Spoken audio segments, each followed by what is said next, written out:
ito yung nagiging balakid na nakikita natin sa inyong blessings. Kasi nga, diba, sabi ko sa inyo guys, may mga blessings na pumapasok sa inyo. Pero parang hindi siya tuloy-tuloy mga kapiksi, or parang putyo-putyo lang for some of you.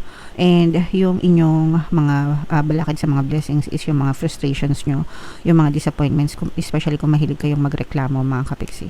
Kasi for some of you, parang ito yan, no, representation yan ng positive tsaka negative. Itong positive, itong nakatayo, ito yung positive guys. Tapos itong cups na naka-balandra, ito yung negative. So,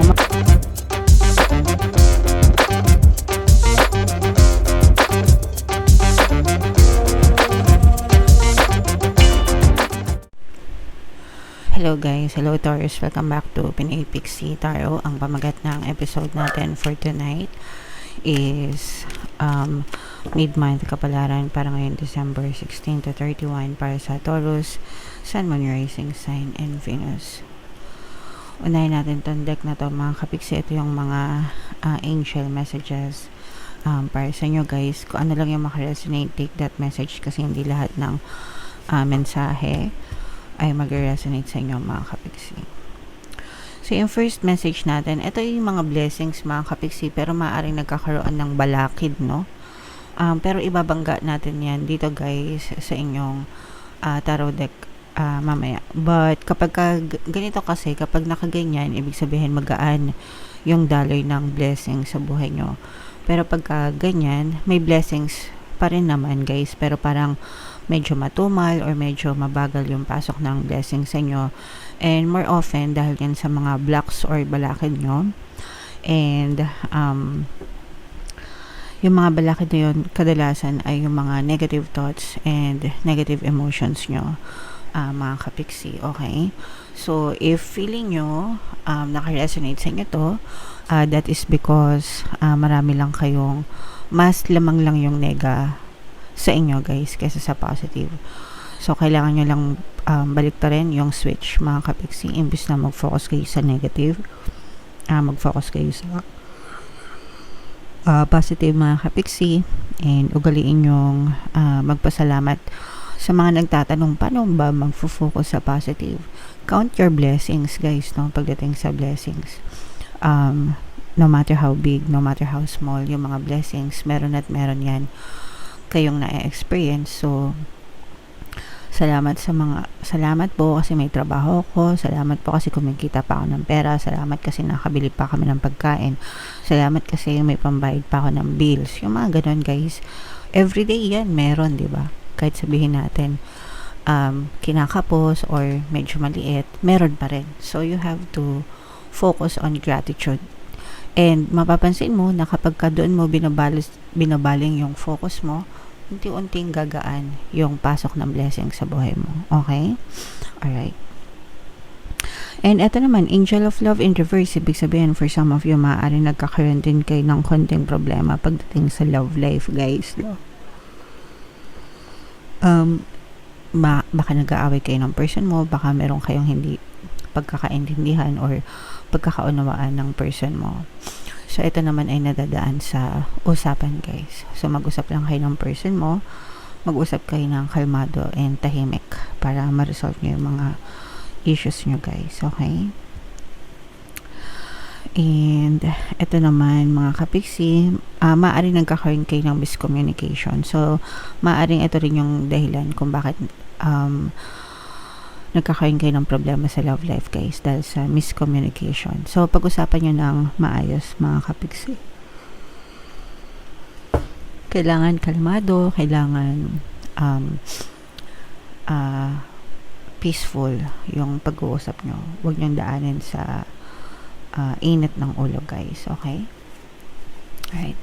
So comment down below mga kapiksi if feeling nyo naka-resonate kayo dyan sa message na yan guys. So shuffle natin to, hanapin natin yung energy ng Taurus guys. Habang shuffle ko to, panoorin nyo muna yung video natin regarding sa ating paano mag-manifest ng abundance video course. Kapiksi, sawa ka na ba sa mga struggles at hirap sa buhay mo? Masipag ka ba at masikap sa buhay ngunit hindi ka pa rin umaasenso? Ilang beses ka na bang nag-attempt magnegosyo at mag-invest pero palagi ka pa rin nalulugi? Sa pagkakataon na ito ay maaaring may subconscious beliefs ka na nagiging balakid sa iyong pag-unlad at pagyaman. Introducing, paano mag-manifest ng abundance video course. Dito ay matututunan mong ma-overcome ang mga balakid mo para tuluyan ka ng umunlad, umasenso, sumagana, maging matagumpay, successful at maswerte sa iyong kabuhayan, pera, trabaho, negosyo sa lapi at kaperahan ng bonggang-bongga. Dali, mag-send na ng email sa pinoypixietaro@gmail.com at simulan na ang iyong pagyaman ngayon.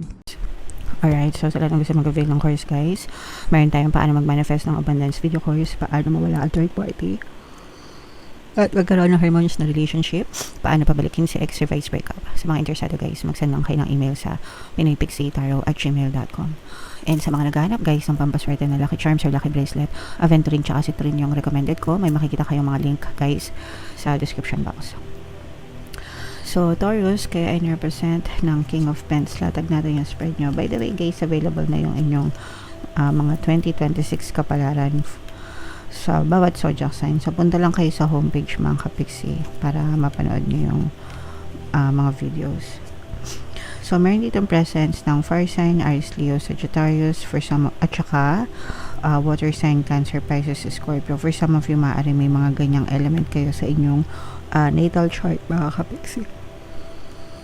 Or you may be dealing with other signs na may ganyan sa kanilang natal chart. Ito yung toxicities mga kapiksi. Yung sinasabi natin sa inyo guys na maaaring nagkakaroon kayo ng problema sa relasyon mga kapiksi. So maaaring very toxic yung relationship nyo. Nagkakaroon kayo ng misunderstanding or miscommunication. Or pwedeng yung person mo mahirap lang talaga siyang parang mahirap siyang kausap guys. Pwedeng may although hindi naman lahat sa inyo guys, pero pwede may pagka-narcissistic yung person nyo. In this case, mga kapiksi, parang narcissistic, manipulator guys, na parang nahihirapan kayong, tsaka parang siya, pabago-bago ng mood. Ganun kasi yung mga narcissistic guys. Yung mga narcissistic, mas maugali. Parang ida-down nila kayo, masakit silang magsalita, wala silang pakialam sa feelings nyo. Ang importante sa kanila is yung feelings nila. Pero kapag lumalayo na kayo sa kanila, kapag nararamdaman na nila na lumalayo kayo sa kanila, magaling magaling maglambing, magaling manguto para hindi nyo sila iwanan mga kapiksi. So ganun yung mga ugali ng mga narcissistic. So, for some of you, pwedeng ganyan yung mga person nyo, narcissistic guys, kaya nagkakaproblema kayo. Yung iba naman, kung hindi naman narcissistic yung person nyo, nakikita naman natin na maaaring magkaroon to ng chance na magkaayos mga kapiksi, no?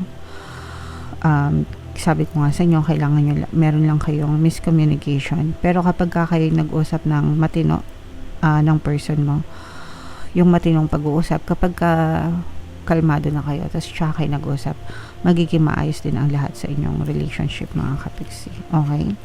So, yan yung nakikita natin sa relationship guys. Sa positive naman, mga kapiksi, ito guys, may chance na sumakses yung iba sa inyo. Marami kayong mga mini success guys, mga progress. For some of you, bago matapos yung 2025, kung meron pa kayong mga goals na sinet for 2025, maaari nyo pang ma-achieve yan. Maaari nyo pang ma-hit yung mga target nyo. Maaari nyo pang ma-hit yung mga goals nyo, mga kapiksi.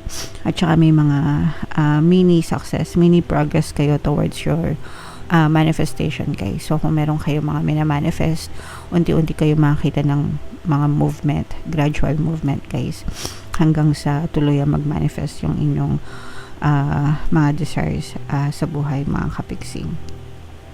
And may mga taong tutulong din sa inyo, mga unexpected help guys. If ever man na nagkakaroon kayo ng financial difficulties mga kapiksi. Okay? So, i-main-main nyo na yan, mga mini success, mini manifestation guys. At saka itong mga unexpected help na to mga kapiksi. Okay? So, what else? Tingnan pa natin. Angel number 888 guys. So, check nyo yung ibig sabihin yan. Baka may additional na mensahe sa inyo ang inyong mga anghel gabay. Ito yung nagiging balakid na nakikita natin sa inyong blessings. Kasi nga, diba, sabi ko sa inyo guys, may mga blessings na pumapasok sa inyo. pero parang hindi siya tuloy-tuloy mga kapiksi, or parang putyo-putyo lang for some of you. And yung inyong mga balakid sa mga blessings is yung mga frustrations nyo, yung mga disappointments, especially kung mahilig kayong magreklamo mga kapiksi.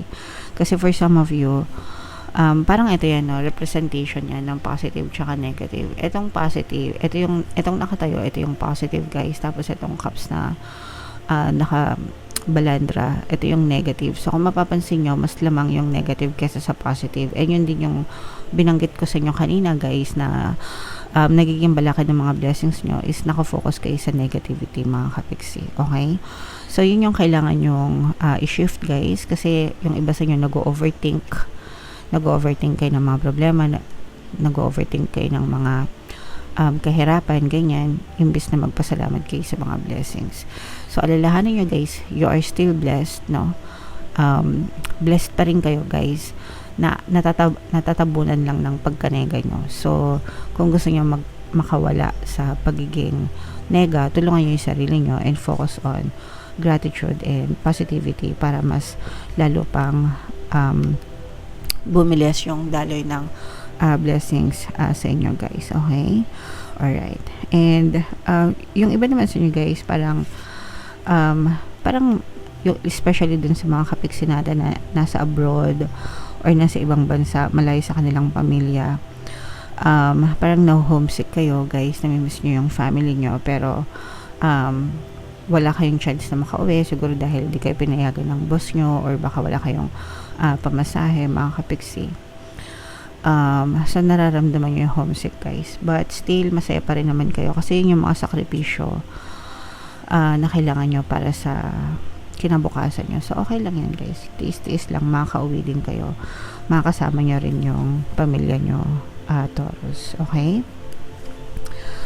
Alright, so comment down below guys if feeling nyo naka-resonate kay Chan Taurus. Shuffle natin to guys, hanapin natin yung bubunot lang tayo ng isa pa palang additional na message for you. So, this is about letting go mga kapiksi, no? Ibig sabihin is maganda to, napapanahon guys, dahil patapos na yung 2025. So, papasok na yung 2026 guys. Kailangan matuto na kayo mag-let go sa mga lahat ng nega na nangyari ngayong 2025 para i-welcome nyo ng maayos naman, no, yung 2026 sa buhay nyo mga kapiksi. Okay? So, babay sa lahat ng kamalasan, babay sa lahat ng kahirapan, babay sa lahat ng pangit na nangyari ngayong 2025, and hello sa kasaganaan, hello sa kasiyahan, hello sa pagpapala, hello sa good health, hello sa pag-ibig, di ba? Ngayong 2026 mga kapiksi. Alright? Okay, so comment down below guys if naka-resonate kayo, yung mga magaganda dito. Ano ba yung magaganda? Yung mga achievements guys, no? Yung mga magagandang nakita naman natin sa reading nyo. So, i-mind nyo na yan sa comment section mga kapiksi. Ito yung ating 2026 kapalaran guys. Ito naman yung ating success stories ng paano mag-manifest ng abundance video course. Click here to subscribe guys. Thank you for liking, sharing, and subscribing. See you next time. I love you all. Have a nice day. Bye-bye.